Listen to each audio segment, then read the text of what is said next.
So in the previous section, we talked about deep learning for computer vision. In this section, we're going to talk about adversarial learning in application. In this section, we're going to take a look at adversarial learning and generative adversarial nets. We shall build a generative adversarial net that generates handwritten digits.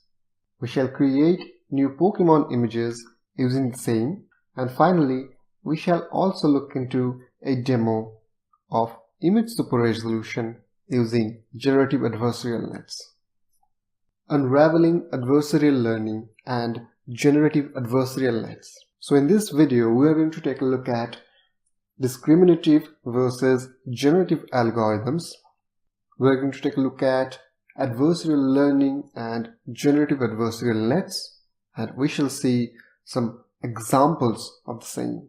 So previously we have talked about discriminative models. These are machine learning models that are used to differentiate between different classes of objects. For example, an image classifier looks into an image and outputs the probability of it belonging to one of the many different predefined classes. In this case, the network has learned to identify the features that are most useful in differentiating one class from another. The basic idea behind a generative model is to take a lot of training examples from a training set and learn the probability distribution that generates those training examples. Some generative models can give you an estimate of the function that defines the probability distribution. Other generative models can give you new samples that come from the same distribution of that of the training set. The way that generative adversarial nets generate new samples is by two different networks playing a game against each other. The first network is a discriminator, denoted as D, takes an input image and outputs a scalar indicating whether the image looks natural or not. The output of D can be a score turned into a probability using a softmax function. The probability is close to 1 if it looks like a real image and close to 0 otherwise. The second network is a generator denoted as G. The input to this generator is a vector sampled from a simple distribution. The role of this generator is to create fake images so as to train D to output the correct probability. During training, D is shown a real image and it adjusts its parameters to output the correct probability. Then it is shown an image generated by the generator G. D again adjusts its parameters to make its output large following the gradient of a predefined function. But G will train itself to generate more and more natural looking images in order to fool the discriminator.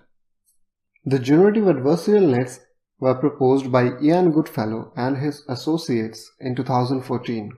But the idea really took off with the introduction of the DCGAN paper by Alec Radford, Luke Metz and Somit Chintala in ICLR 2016. They proposed a deep convolutional generative adversarial network. The input to the generator network of their proposed DCGAN was a 100-dimensional noise vector sampled from a uniform distribution between -1 and 1. The input layer is followed by 4 hidden layers. Output from each layer is fed to the next layer as input. These layers are transposed convolution layers where the number of channels are halved and image dimension doubles from the previous layer.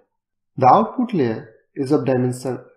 The generative adversarial nets were proposed by Ian Goodfellow and his associates in 2014, but the idea really took off with the introduction of the DCGAN paper by Alec Radford, Luke Metz and Somit Chintala in the ICLR 2016. They proposed a deep convolutional generative adversarial net. The input to the generator network of the proposed DCGAN was a 100-dimensional noise vector sampled from a uniform distribution between -1 and 1. The input layer is followed by 4 hidden layers. Output from each layer is fed to the next layer as input. These layers are transposed convolution layers, where the number of channels are halved and image dimension doubles from the previous layer. The output layer is of dimension 64 x 3, which is the dimension of the image space. Each transposed convolution layer employs a 5 x 5 kernel with 2 sprites. The discriminator model D is structured in reverse. The input to the discriminator is an image of dimension 64 x 64 x 3. The input layer is followed by 4 convolution layers, where in each layer the image dimension is halved and the number of channels is doubled from the previous layer. The output layer is a softmax of 2 classes. Their DC GAN showed good results when it came to generate new samples that resembles the MNIST dataset or images of celebrity faces. Another cool aspect of their DC GAN is that you can perform vector arithmetic on the random noise that specifies which image should be generated by the generator. Those random noises make meaningful roles that relate to concepts that human beings recognize when recognizing objects. So by taking the several random noises that generated faces of men with glasses and averaging them, then performing vector arithmetic, taking the averaged random noises that generated faces of men without glasses and faces of women, they were able to generate new images of women wearing glasses.